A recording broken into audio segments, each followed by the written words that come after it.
ها هي الشباكيه كيفاش كتجي رائعه وكتجي هشيشه.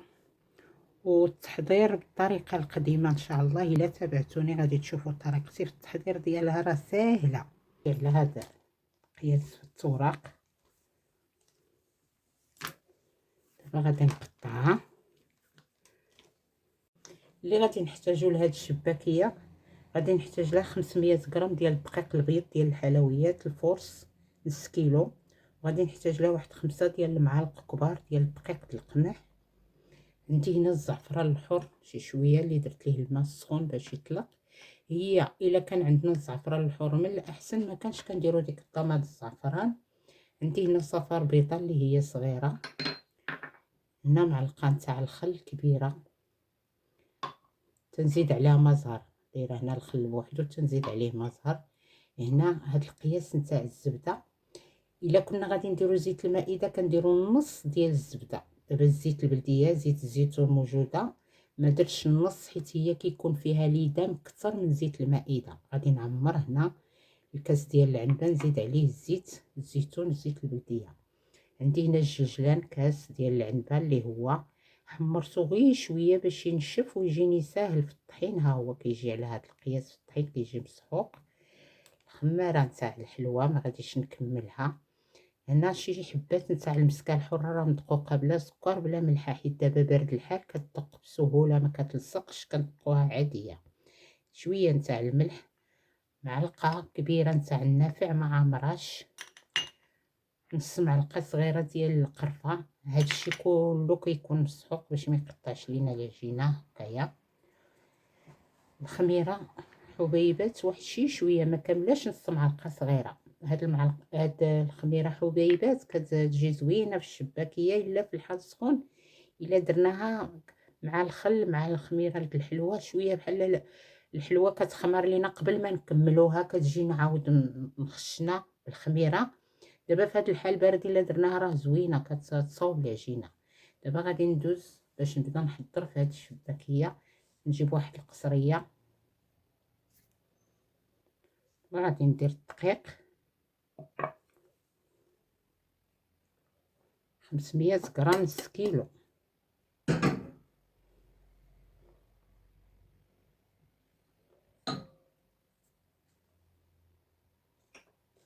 الجلجلان،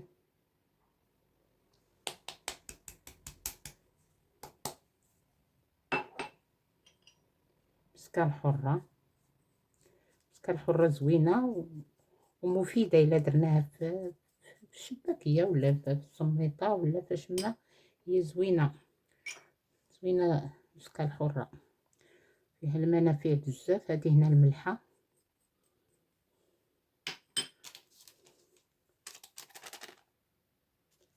درت نص باكيه عمرت بالمعلقه.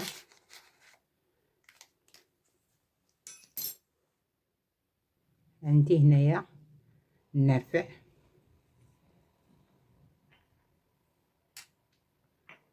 القرفه.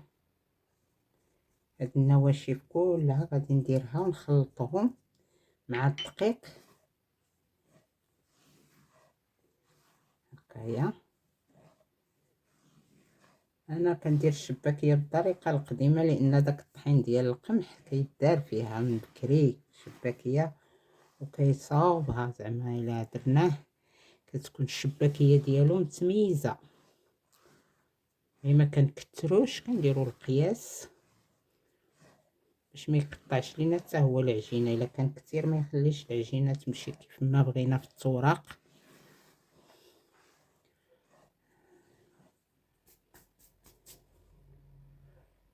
هنا الزيت الزيتون وداك شويه نتاع الزبده. كما قلت لكم الا كنا غادي نديرو زيت المائده راه كنديرو نص كاس ديال الزبده، حيت هي خفيفه ما فيهاش ليد، اما زيت الزيتون ثقيله.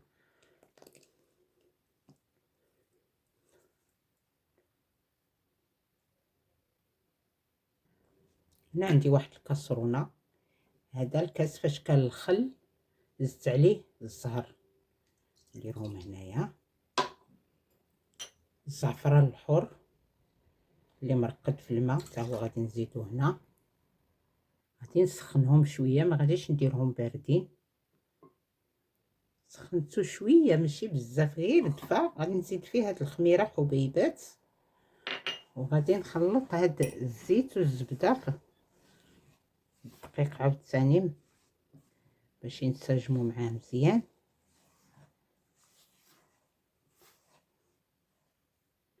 عندي هنا واحد الغربال اللي هو عيونه شويه واسعين، ها هو غادي ندوز فيه هاد الدقيق اللي درت فيه ليدام باش تيتحل مزيان، باش ملي كنعجنو الشباكيه كتجينا مقاده ما فيها حتى بلاصه اللي هي ما تتعذبناش حتى في العجينه.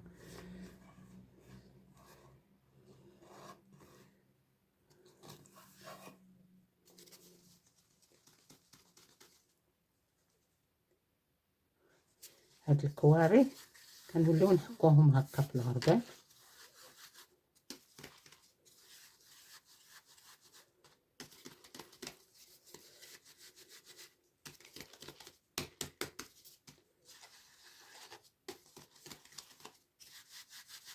حتى حاجه ما غادي تبقى في الغربال، كلها غادي تهبط. غير هي كنحكها في الغربال باش يهبط غير الطحين مقاد، متبقاش واحد البلاصه فيها ليدام بزاف، وحتى في العجينه كتجي ساهله.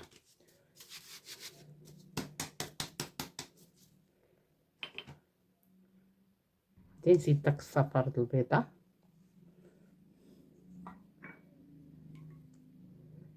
الخميره مع الزعفران الحر وما زهر والخل.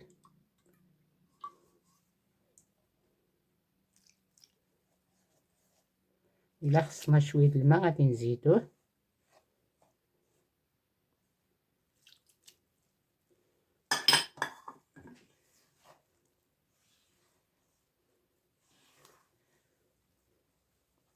نبقى نجمع فيها، هي راه عجينتها خصها تجي قاصحه ماشي رطبه، باش كتجيناش شباكيه صادقه لا في التوراق ولا في المنظر ديالها. ملي كنشبكوها ما كطيحش، الا كانت عجينتها خفيفه كتهبط، ما كتبقاش مشبكه مزيان.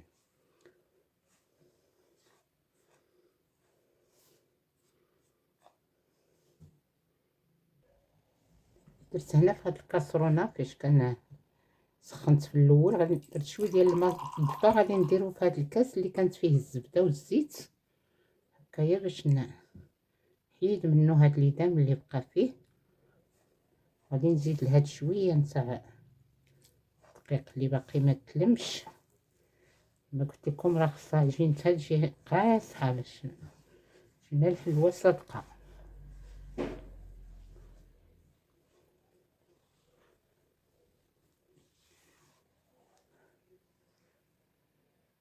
ها هي الشباكيه لميتها كما قلت لكم كتجي عجينتها قاصحه. دابا غادي نبدا ندلكها. اللي عنده العجانه يديرها فيها، راه كتساعد بزاف في الدليك.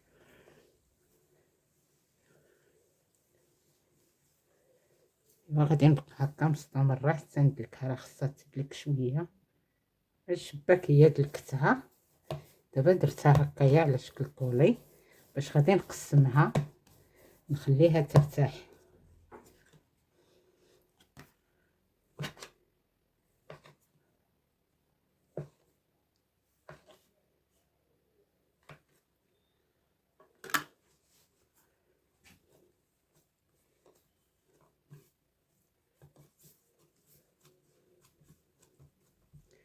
ندير كويرات غير صغار باش نغلب عليهم. كما شفتوا راه حتى العبار تاع الدقيق ما درتو شي كثير، لان الشباكيه شويه كتبغي الوقت والخدمه، باش ما نعاودش ندير شي حاجه كثيره ونبقى غير ندير غير القياس ونتقنها، نمشي معها دقه دقه حتى نكملها. صافي هي شكلتها هكا. دابا غادي نديرها في هاد البلاستيكه باش تبقى ترتاح. صافي انا خليتها دابا ترتاح على ما نوجد الجراره والمدلك، وهي ما حدا كترتاح كتساعدنا في نطلقوها، كتجي ساهله.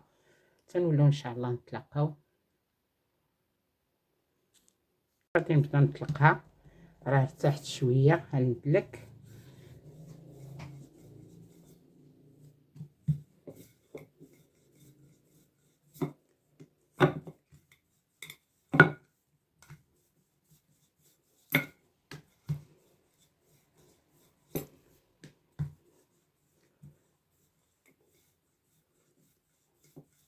غادي نبقى نطلقها، نقلب جهه على جهه ونعاود ثاني نقلب جهه على جهه حتى هكا كتزيد تدلك.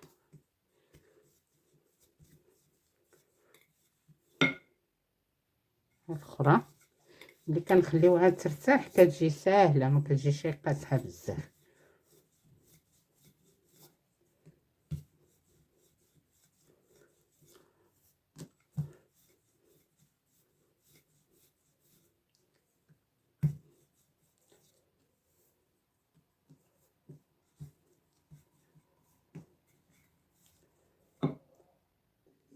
صافي انا طلقتهم، غادي نخليهم ثاني يرتاحوا باش نعاود نطلقهم الطلقه الاخرى. عاود غادي نبدا نطلقها.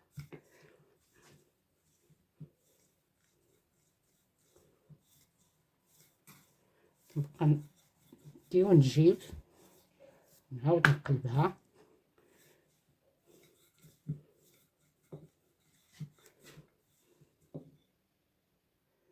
انا كنطلقها خصها حتى ترقاق مزيان، حيت ملي كتكون العجينه قاصحه كتعاوننا حتى في الخدمه.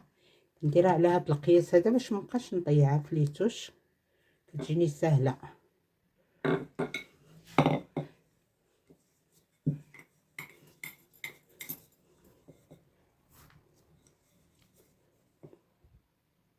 صافي ها هي ورقتها، تجي على هذا القياس في التوراق.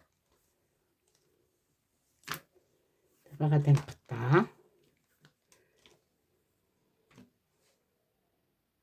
عندي هاد الجراره ديالها كتعاوننا، كتعطينا العبار وكتجي زعما دغيا في التقطاع سهله. دابا غادي نبدا نقطع فيها، كنحط هاد الجهه هادي هي الاولى، ومن بعد كنبدا ندفعها بيدي.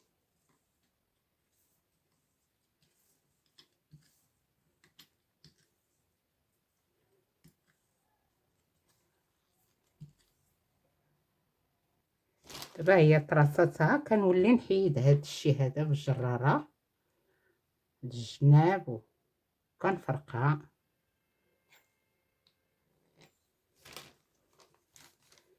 نحيد هاد الجناب هادو.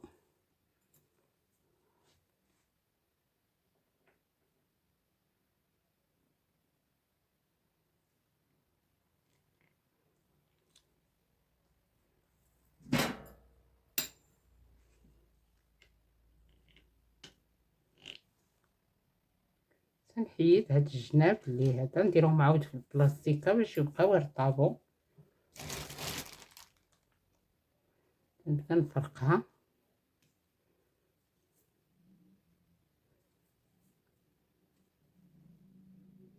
غادي نبقى نشبكها شباك ساهل. تنقبط وحده الاولى نزيد عليها الاخرى، كنطلق وحده ونقبط وحده، هكايا 3 وجوج.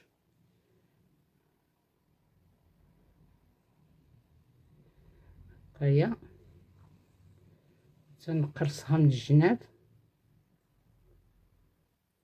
تنقرصها هكا من الجنابات باش ما تحلش.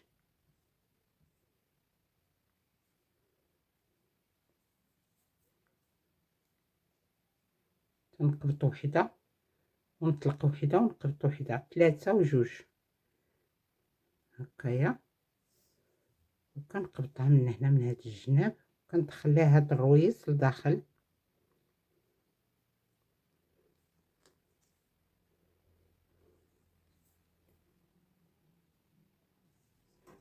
هادي شويه ما تسهلاتش، نقبط وحده ونطلق وحده.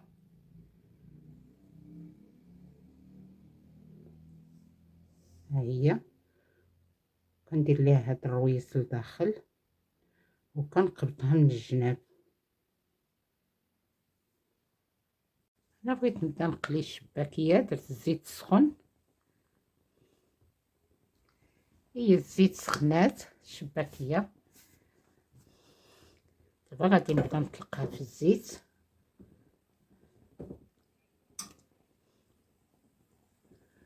حتى القلي خصنا نقابلوها في القلي باش ما يدوش ليها الطياب.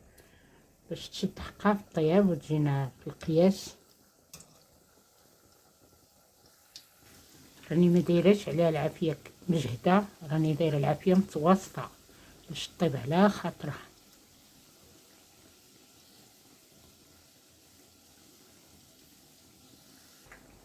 نبدا نقلبها دابا.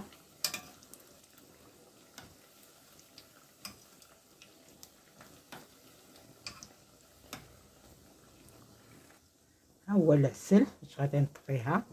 هاد العسل راني صوبته للقناه، دابا نخليه لكم في الرابط باش حتى اللي بغات تعسل الحلوه ولا تدخل تشوف العسل كيفاش صوبته. دابا مبقالي لا نبدا نحيدها من الزيت، كنقطرها من الزيت.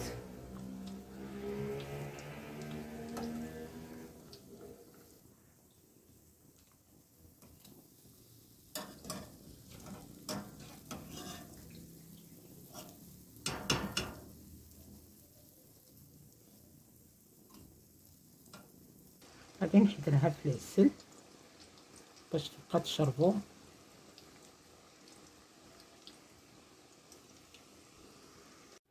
هي الشباكيه بطبق التقديم، هي وجدات. كلا شويه ديال الجلجلان على وجهها، هاد الجلجلان اللي هو حمرته مزيان باش كيعطيها حتى هو المنظر والمذاق. وكنتمنى طريقتي في التحضير ديالها تكون عجباتكم، والى فيديو مقبل ان شاء الله عواشركم مبروكه.